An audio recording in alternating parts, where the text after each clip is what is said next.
নবীজি যেদিন পৃথিবী থেকে বিদায় নিছে, জান কবজ করছে আজরাইল, সেই দিনও নবীজির হাতে আল্লাহর কসম মিসওয়াক হাতে ছিল। বেরস না, বেরস আর টুথপেস্ট এটা ছিল না, মিসওয়াক ছিল।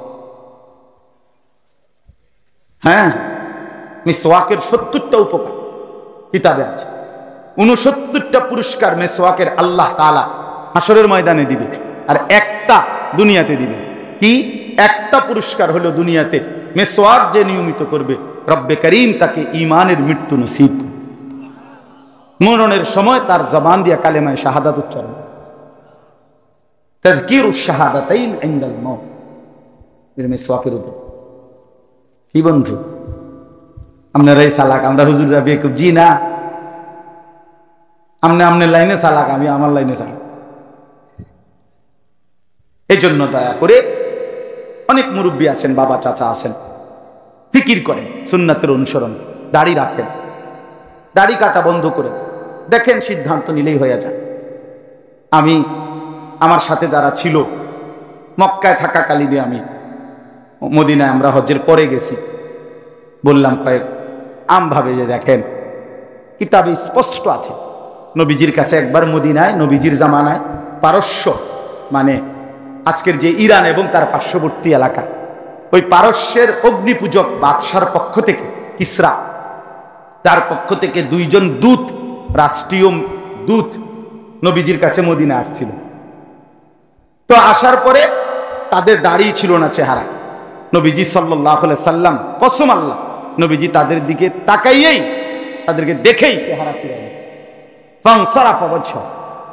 চেহারা ফিরাই দিচ্ছেন এবং জিজ্ঞেস করছেন, তোমাদেরকে এইভাবে দাড়ি কাটতে, অর্থাৎ তোমাদের মুখে যে দাড়ি নাই, এটা তোমাদেরকে কে বলেছে?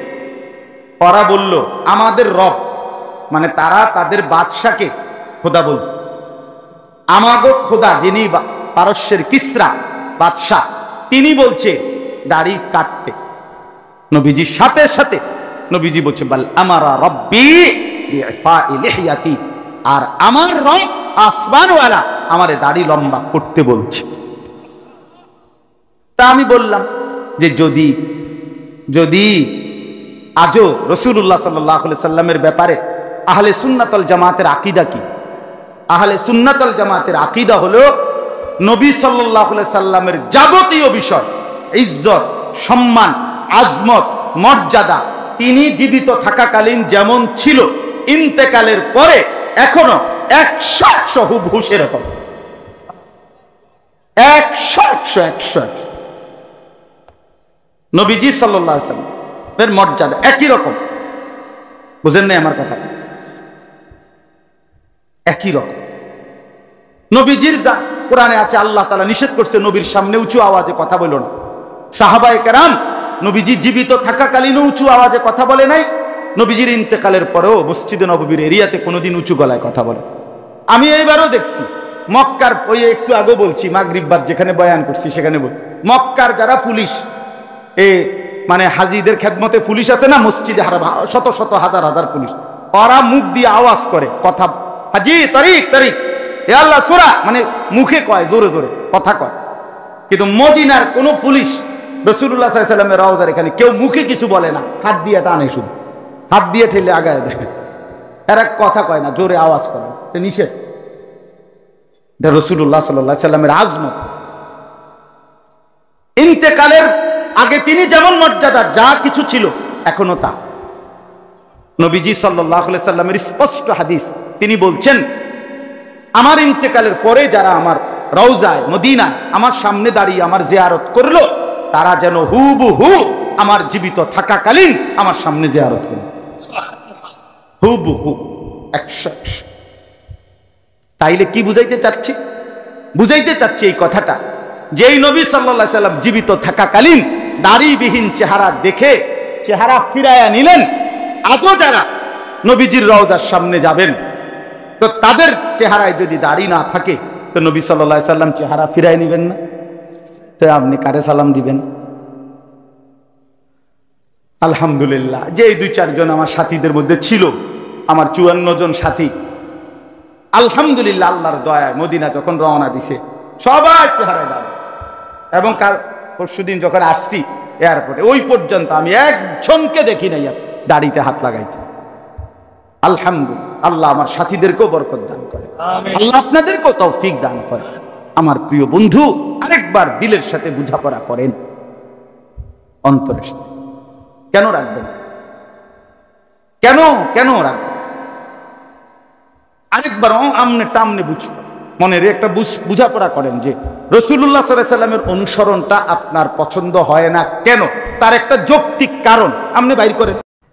আরে আমার কথাটা বুঝছেন কিনা বলেন না? একটা যৌক্তিক কারণ। বিড়ি সিগারেট এই দুর্গন্ধওয়ালা মুখটা কেন বানাইলেন, এটার একটা কারণ দর্শন, একটা কারণ কর না। কথায় কথায় গালি দেন মুসলমান হইয়া, এটা কারণটা বলেন না কি আসলে, কথা বলেন। সুদ ছাড়া, কিস্তি ছাড়া চলতে পারেন না, সংসার চলে না কেন? সুদের লেনদেন করলেন কেন? সুদের মধ্যে আটকাইয়া গেলেন কেন? কয় টাকার অভাবে কইরা সুদ লইছিলেন? কি বলে?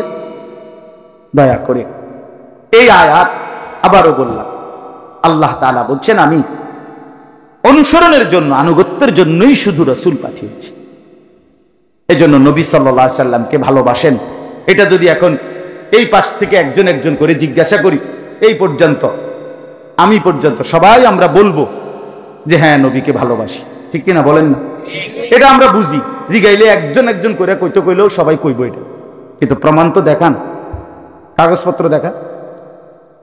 কথা বোঝেন না? কথা BS RS দেখান, খতিয়ান কই, কাগজপত্র লাগবে না আমার কি?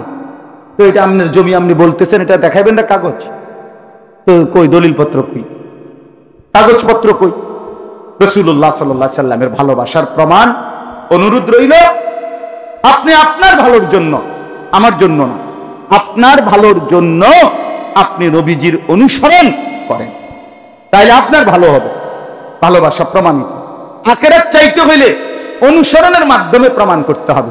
আর দুনিয়া ভাত মাছ চাল ডাল জিলাপি বিরিয়ানি খিচুড়ি অথবা দুনিয়াবি কোনো কিছু, এইটা যদি পাইতে চান রাসূলের ভালোবাসার নাম দিয়ে, এলে ঠিক আছে, কোনো সমস্যা নেই। কিন্তু আল্লাহ বলছে রাসূলের অনুসরণ করবে সে আখিরাত পেতে চায়, যে আল্লাহকে পেতে চায়, যে বেশি বেশি আল্লাহর জিকির করতে চায়। যে আখিরাত যদি দরকার লাগে তাইলে এই সম্ভব করলে ওই তো না, না কাকু বিড়ি খাইতে খাইতে নবীর ভালোবাসা, জি না, এত রঙে দোয়ান বাহি খায় না, এত রং না, এত তামাশা না। এটা দুনিয়া পাওয়া যাবে, দুনিয়া মিলবে, আখিরাত মিলবে, আখিরাত। এবার আসেন দ্বিতীয় অংশ, শেষ কথা। একটু আগে আমরা এটা বলছি, নবী সাল্লাল্লাহু আলাইহি সাল্লামের অনুসরণের মাধ্যমে আমাদের আল্লাহ আমাদের গুনাহ মাফ করে দিবে, ঠিক কিনা বলেন? ওই যে ওয়ায়াগফির লাকুম যুনুবাকুম, আল্লাহ বলছে তোমাদের গুনাহ মাফ করে দেব। তাহলে আমাদের মাগফিরাত আমাদের দরকার কিনা? কথা বলেন না? এই শেষ, কথাটা শেষ, আর একটু কথা, এটাই শেষ। আমাদের মাগফিরাত আমাদের দরকার কিনা? আমাদের প্রত্যেকের জিন্দেগিতে নেকি চাইতে গুনাহ বেশি কিনা? অনেক বেশি, আমারও আপনার অনেক অনেক অনেকবার গুনার দিকে তাকাইলে নেকি বলতে কিচ্ছুই অন্ধকারই দেখা যায়। এই জন্য মাগফিরাত দরকার, আমাদের গুনাহ মাফ পাওয়া দরকার।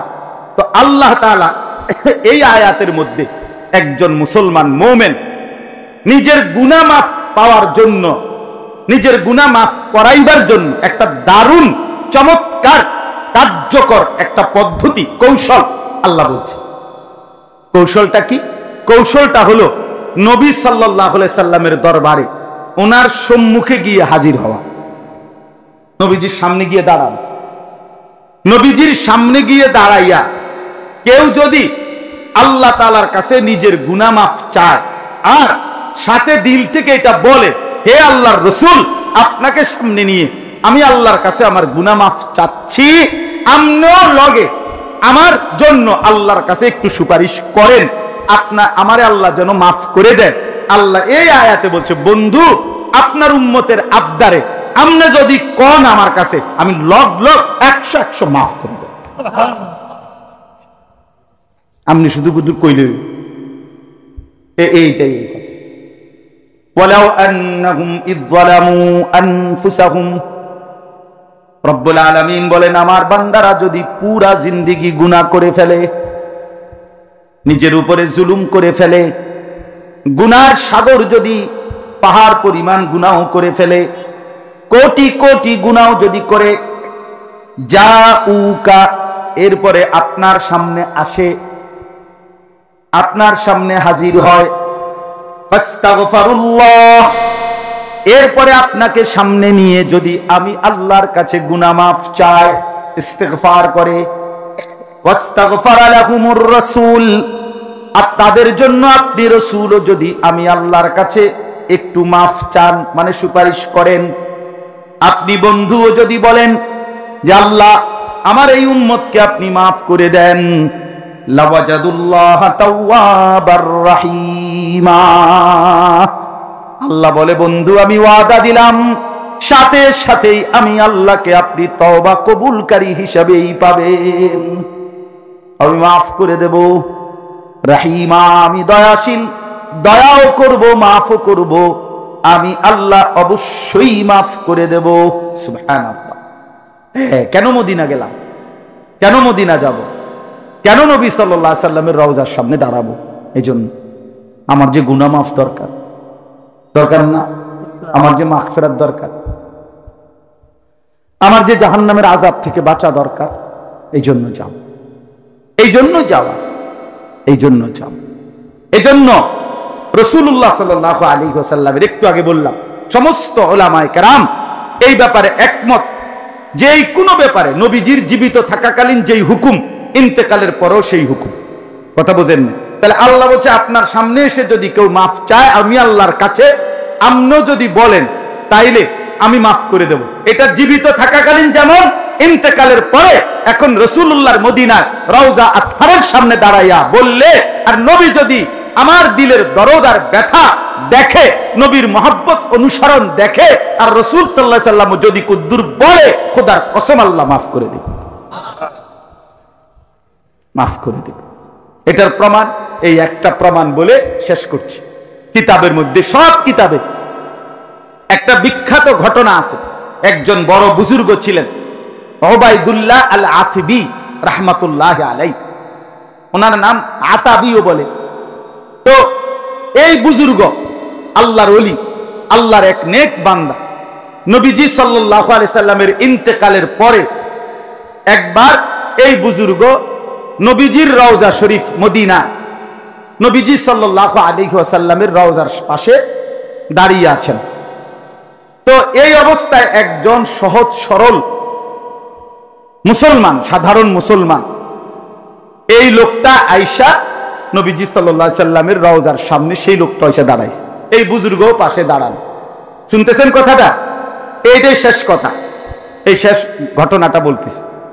সব কিতাবে, আরবি, উর্দু, বাংলা, নবীজির মদিনার ফজিলত, জিয়ারতের ফজিলতের উপরে যত কিতাব আছে, না আছে এই কথা, এটা ঘটনা এটা। তো এই লোকটা, ওই যে সাধারণ গ্রাম্য সহজ সরল মুসলমানটা আইসাই, আহাম্মক কথা বলো কেন, ফালতু কোথাকার বেটা,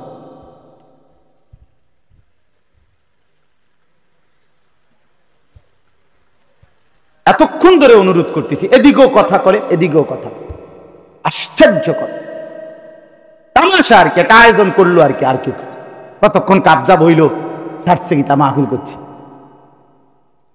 আর কি, হেতে আইছে হেতে আইছে, মানুষ আইছে, বন বেচা হয়েছে, বুট বেচা হয়েছে, চা বেচা হয়েছে, আর কি তা এবছর এই 3 জন বদলাইয়া সামনের বছর আরো 3 জন আনবে, আর কি বুঝেন না কথা, খালাস। এখানে যারা আপনারা কথা বলতেছেন তো অবুঝ না,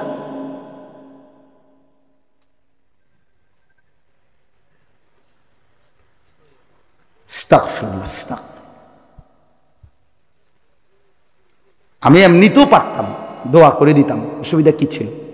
আমারে আমার মাওলানা মাহমুদ ভাই, বিশ্বাস করেন না, আমি মদিনা শরীফ থেকে যখন রওনা দিছি রবিবার দিন, তখন আমাদের ফ্লাইট হলো রবিবার দিবাগত রাত 2:30টায়।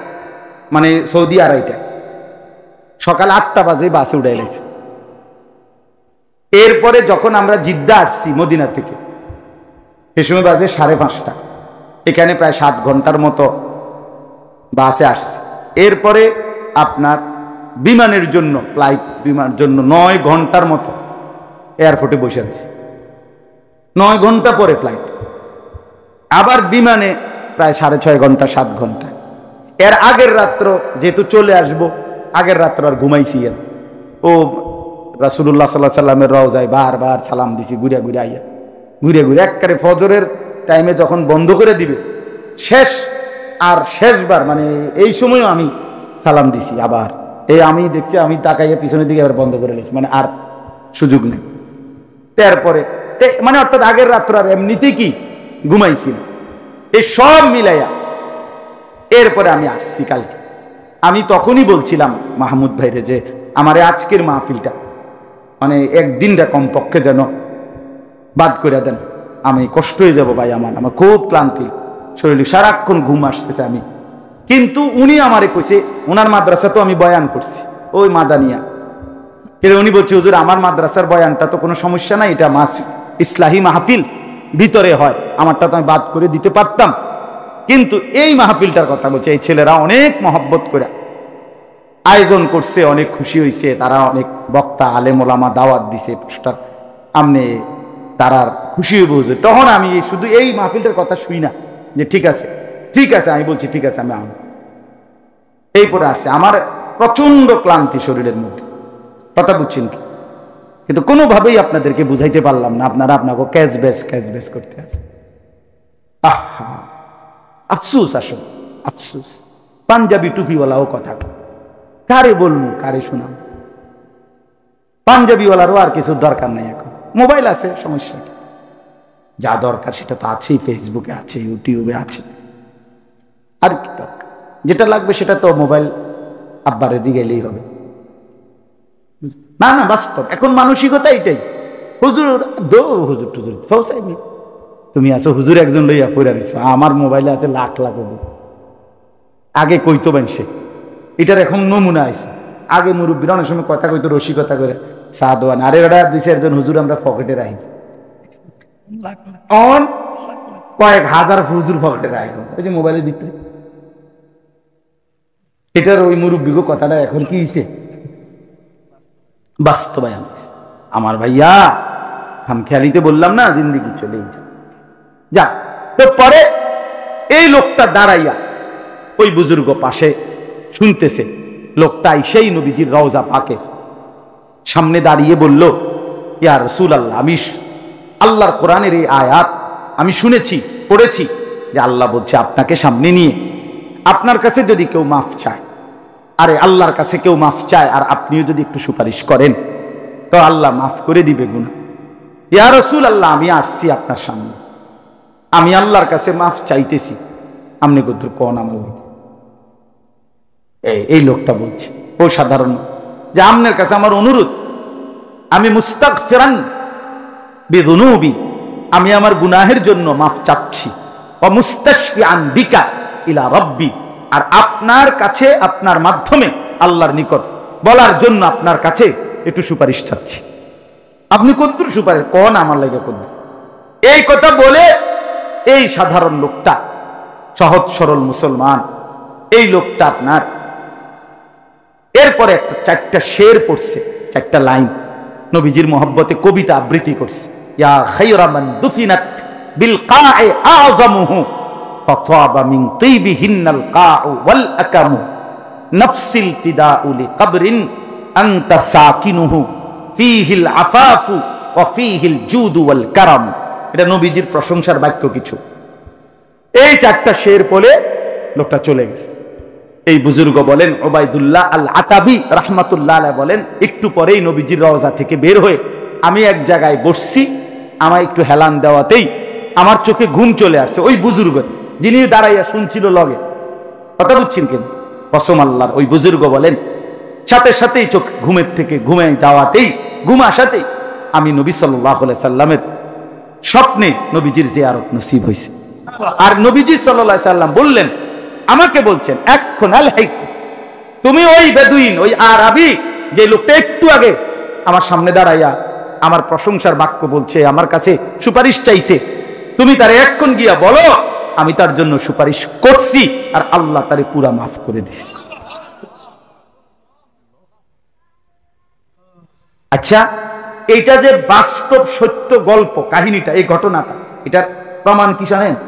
প্রমাণ হলো এখনো আজকে 1000 বছর, 100 বছর পরেও এখনো আজকের এখনো রাসূলুল্লাহ সাল্লাল্লাহু আলাইহি সাল্লামের রওজা মুবারক যেখানে দাঁড়িয়ে সালাম দেয় হাজী সাহেবরা, যেখানে দাঁড়ায়, এইখানের মাঝের 2 খুঁটিতে ঠিক মাঝখান বরাবর, আমি প্রতি বছর গেলেই যখনই যাই আমার হাজী যারা লগে থা আমার সাথে তারপরে দেখাই, স্বর্ণের অক্ষর, স্বর্ণ দিয়ে মোড়ানো অক্ষরে এই 4টা শের কবিতার এই লাইন 4টা এখনো আছে, আজও আছে, এখনো আছে, এখন আমি দেখাইছি।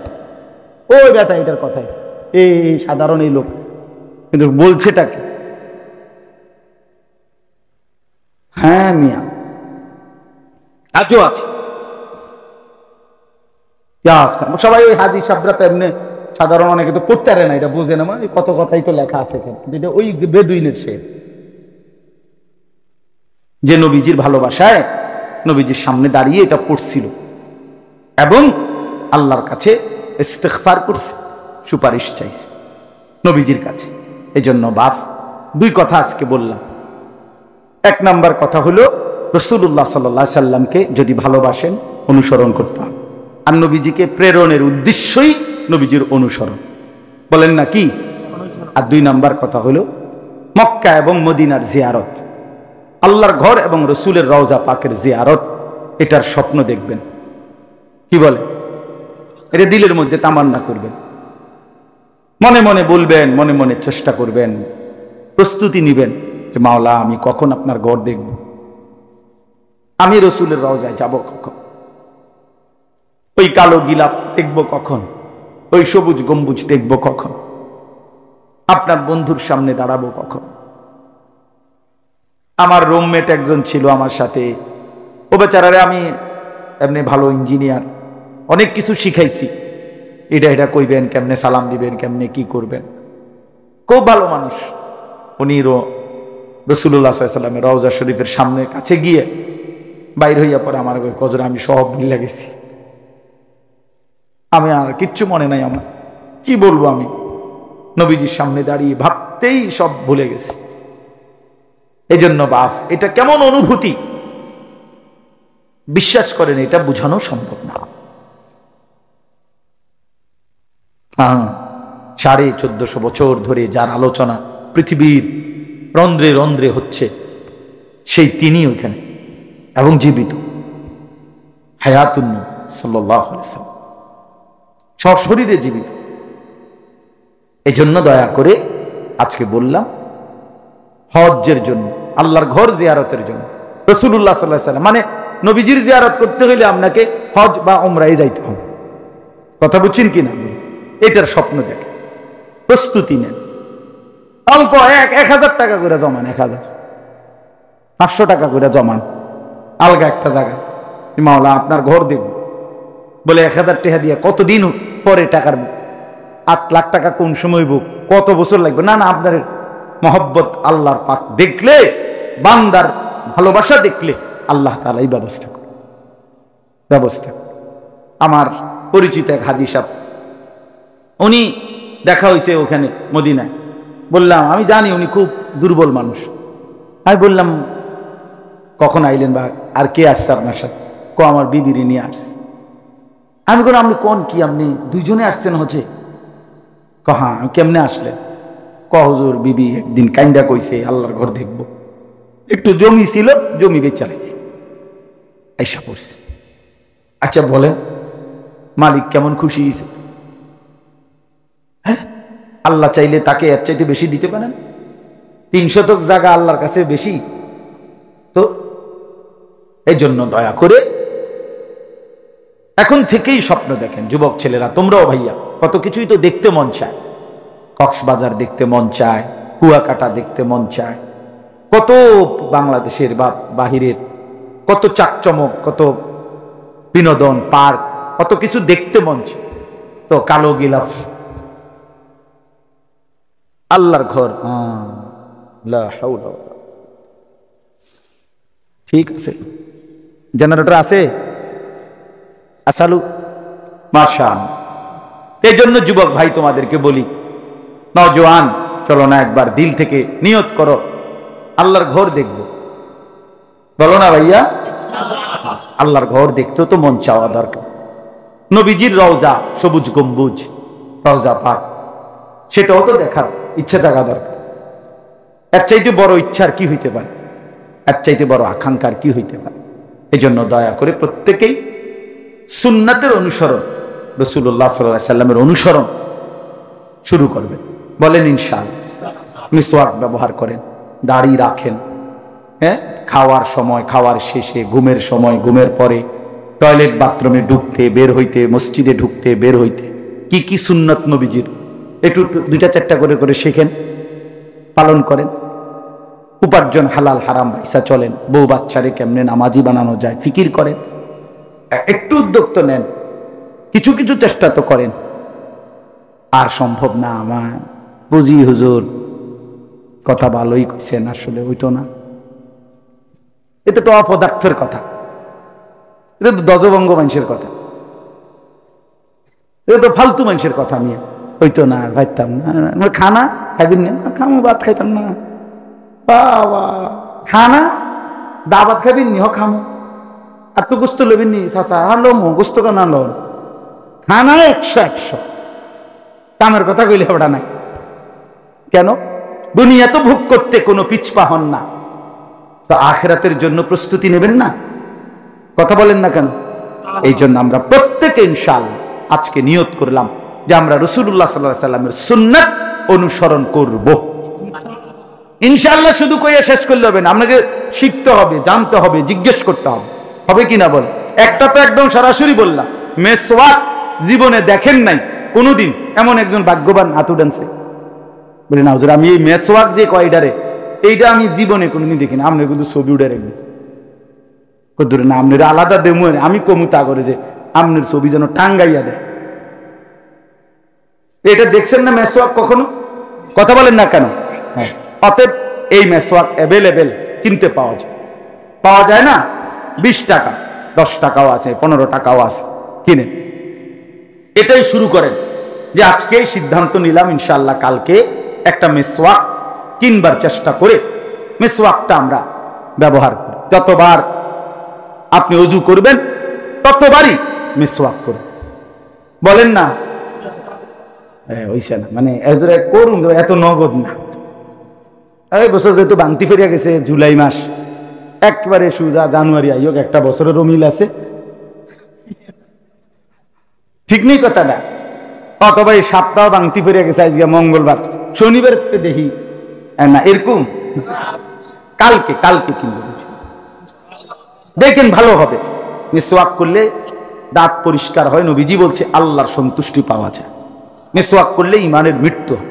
নবীজি বলছেন জিব্রাইল আমার কাছে যতবার আসছে কোরআন নিয়ে, আয়াত নিয়ে, ওয়াহী নিয়ে, ততবার যাওয়ার সময় কসম নবীজি বলছে ততবার যাইতে সময় আমারে মিসওয়াকের কথা বলে গেছে।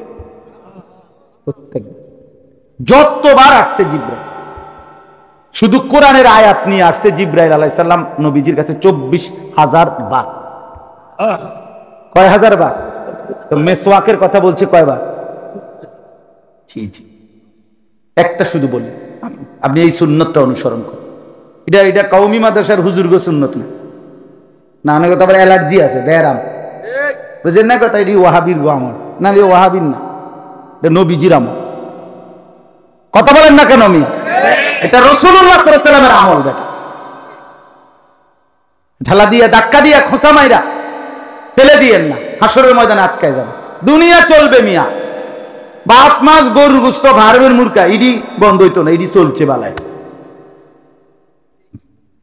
খানা দানা আটকাইতো না, আখিরাত আটকায় যাবে, পরকাল আটকায় যাবে।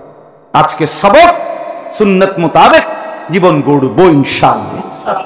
মক্কা মদিনার সফর, আল্লাহর ঘরের জিয়ারত, রাসূলুল্লাহ সাল্লাল্লাহু আলাইহি ওয়াসাল্লামের জিয়ারতের স্বপ্ন, প্রস্তুতি, চেষ্টা, আকাঙ্ক্ষা করব ইনশাআল্লাহ। আল্লাহ আমাদেরকে তৌফিক দান করেন। আলহামদুলিল্লাহ রাব্বিল আলামিন।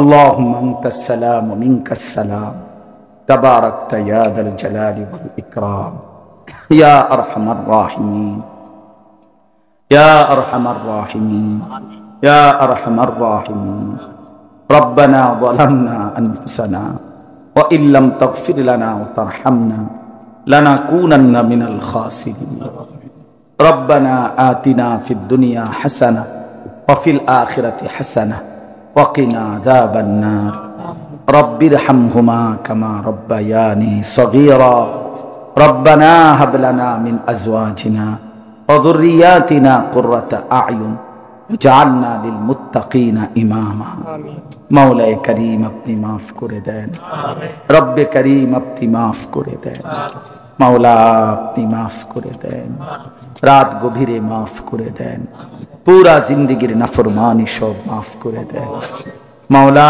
পেছনটা বড় বেশি অন্ধকার মাওলা দেখি বলতে কিছুই নাই জীবনটা আল্লাহ গুনাহে ভরা আল্লাহ আপনার নাফরমানি করেছি বারবার আপনাকে মানি নাই বহুবার আল্লাহ আপনি নারাজ হয়েন না মাওলা মাফ করে দেন আগামী জিন্দেগি সুন্দর করে দেন ঈমান আমলের দৌলত দান করেন তাকওয়ার জিন্দেগি দান করেন গুনাহ থেকে বাঁচবার হিম্মত দান করেন আল্লাহ জীবনটা সুন্দর করে দেন আখিরাত সুন্দর করে দেন দুনিয়া আখিরাতের ভালাই দান করেন আল্লাহ কবরের আযাব থেকে বাঁচান জাহান্নামের আযাব থেকে বাঁচান দাজ্জালের ফিতনা থেকে বাঁচান কবরের মুসিবত থেকে বাঁচান সমস্ত কবরবাসীদেরকে মাফ করে দেন এই এলাকার আশপাশের সমস্ত কবরবাসীদেরকে মাফ করে দেন আল্লাহ এই মাহফিলের আয়োজক যারা যেভাবে জুড়েছে সবার বংশধর খানদানকে মাফ করে দেন আল্লাহ প্রতিটা টাকায় প্রতিটা ঘামে প্রতিটা মেহনতে পরিশ্রমে আপনি বরকত দান করেন আল্লাহ এই মাহফিল খানা কবুল করে নেন আল্লাহ আমাদের ঘর পরিবার স্ত্রী সন্তানদেরকে নেক জিন্দেগি দান করে ঈমান আমলের জিন্দেগি দান করে তাকওয়ার জিন্দেগি দান করে আল্লাহ আমাদের সবাইকে কবুল আর মনসুর করেন প্রিয় নবী সাল্লাল্লাহু আলাইহি সাল্লামের সুন্নাতের অনুসরণ তৌফিক দান করেন মিসওয়াক করবার তৌফিক দান করেন আল্লাহ আপনি দয়া করে আমাদের সবাইকে কবুল আর মনসুর করেন আজকের মাহফিল খানা কবুল করে নেন আল্লাহ ছেলেদের এই আয়োজন ভুল ভ্রান্তি যা হয়েছে আপনি মাফ করে দেন আমার প্রবাসী ভাইরাও সহযোগিতা করেছে আল্লাহ প্রবাসীরা অনেক কষ্ট করে আমি চোখে দেখছি মাওলা বারবার মক্কা মদিনার সফরে দেখছি ওরা অনেক কাঁদে মাওলা ওরা অনেক কাঁদে আল্লাহ প্রতিটা প্রবাসীকে আপনি সহি সালামতে নিরাপদে রাখেন মাওলা বছরের পর বছর মাসের পর মাস স্ত্রী সন্তান মা বাপ আদর সোহাগ থেকে দূরে থাকে আল্লাহ বউ বাচ্চা ঘর পরিবারের মুখে একটু হাসি ফুটাবার জন্য আপনি তাদের দুনিয়া আখিরাত সাজায় দিয়েন তাদের স্ত্রী সন্তানদেরকে নেক বানায় দিয়েন আল্লাহ কোন প্রবাসীর স্ত্রীকে বেপর্দা বানায়েন না চরিত্রহীন বানায়েন না কোন প্রবাসীর ছেলে মেয়েকে নষ্ট করে দিয়েন না আল্লাহ মোবাইলের আসক্তি আমার জাতিকে ধ্বংস করে দিচ্ছে মাওলা আমার নওজোয়ানদেরকে বরবাদ করে দিচ্ছে ওরা দিনের পর দিন এখন নামাজ পড়ে না আপনাকে ডাকে না মাসের পর মাস ওরা আপনাকে ভুলে গেছে মাওলা সেজদা দেয় না ফজরের নামাজ পড়ে না আল্লাহ এদেরকে দিয়ে আগামী দিনে ইসলামের জন্য লড়বে কিভাবে দাজ্জালের বিরুদ্ধে ঈমান বাঁচাবে কিভাবে দুশমনের মোকাবেলায় বেনামাজি সন্তান দাঁড়াবে কিভাবে মাওলা আপনি ফিরায়া দেন নামাজি বানায়া দেন সেজদাওয়ালা বানায়া দেন আল্লাহ আমার বাবা চাচা দাদা মুরব্বীদেরকে আরো কিছুদিন আরো নেক আমল আরো ইবাদতের তৌফিক দান করেন গুনাহ থেকে বাঁচান ঘর পরিবার নিরাপদ করে দেন এই মাদ্রাসাখানা কবুল করে নেন ছাত্র উস্তাদ এলাকাবাসী সহযোগিতাকারী সকলকে উত্তম বিনিময় দান করে আখিরি ফরিয়াদ মাওলা আপনার ঘর দেখবো মাওলা বন্ধুর রওজা জিয়ারত করব মাওলা, আপনি তৌফিক দিয়েন, তৌফিক দিয়েন। আল্লাহ অভাব বুঝি না, দারিদ্রতা বুঝি না, আপনি নিয়েন মাওলা। কালো গিলাফ দেখবার সুযোগ দিয়েন, সবুজ গম্বুজ দেখবার সবুজ সুযোগ দিয়েন। আল্লাহ আমরাও আবার যাব মাওলা, আপনি তৌফিক দিয়েন, বারবার তৌফিক দিয়েন। আল্লাহ যার যত জরুরত পূরণ করে দেন, অসুস্থ বিমারি যারা শিফা করে দেন, কামাই রুজিতে হালাল বরকত দান করেন। রব্বির হামহুমা কামা রব্বায়ানি সগীরা। আয় আল্লাহ মা বোনদেরকে পর্দা পুশিদায় থাকবার তৌফিক দান করেন। আখলাক, চরিত্র, হায়া, শরম মা মেয়েদেরকে আল্লাহ দান করেন। সুবহান রব্বিকা রব্বি